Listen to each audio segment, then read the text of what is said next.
আসসালামু আলাইকুম। আজকে আমাদের ইফতারে অনেক কিছু আয়োজন করেছিল আম্মু। সবকিছু আজকে বাইরে থেকে নিয়ে আসছে। নরমালি আমরা প্রতিদিন ইফতারি বাসায় বানাই, বাট আজকে আম্মু বাইরে থেকে অনেক কিছু নিয়ে আসছে। সবকিছুর নামও জানি না, বাট এখানে অনেক আইটেম ছিল।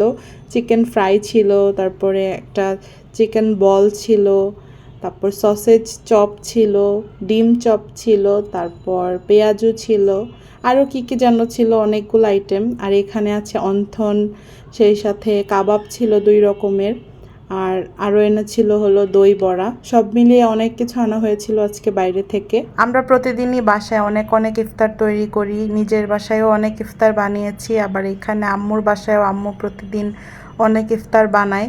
বাট আজকে ভাবলাম যে সবাই একটু রেস্ট করি, সো আম্মু বাইরে গিয়েছিল একটা কাজে, আসার সময় অনেক ইফতার কিনে নিয়ে আসছে। আমাদের আর আজকে কিছুই করতে হয়নি। আর রোজার সময় তো ইফতার বাজারগুলোতে অনেক ধরনের ইফতার পাওয়া যায়। এখানে দই বড়াটা খুলতেছিলাম। কালকে আমরা একটা দই বড়া অনলাইন থেকে অর্ডার করছিলাম, সেটা বেশি মজা ছিল। আজকে এটা দোকান থেকে কিনে আনছে, এটাও মোটামুটি এভারেজ, বাট কালকেরটা বেশি মজার ছিল। বাসায় যতই মজার মজার খাবার বানাই না কেন, মাঝে মাঝে একটু বাইরের খাবারও খেতে ভালোই লাগে। আগে অনেক বাইরের ইফতার খাওয়া হতো, বাট এখন একটু আমরা হেলদি ইফতার বেশি করি।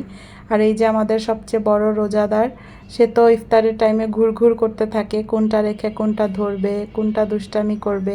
আর এই যে আমাদের রোজাদার আজকে শরবত বানাচ্ছে। মাশাআল্লাহ বলতে ভুলবেন না সবাই। এদিকে আম্মু হচ্ছে খিচুড়িও রান্না করছিল। গত রাতে আমাদের গরুর মাংস রান্না হয়েছিল, সো লেফট ওভার যে মাংসটা ছিল সেটা দিয়ে আম্মু সুন্দর করে একটা খিচুড়ি রান্না করছে। আর এটাও খেতে অনেক মজা ছিল। আম্মু সবসময় এরকম মাংসের তরকারি লেফট ওভার যা থাকে সেটা দিয়ে খিচুড়ি রান্না করে, আর এটা আমরা সবাই খুব পছন্দ করি। তো এটাই ছিল আজকের আয়োজন। ভালো থাকবেন সবাই, আল্লাহ হাফেজ।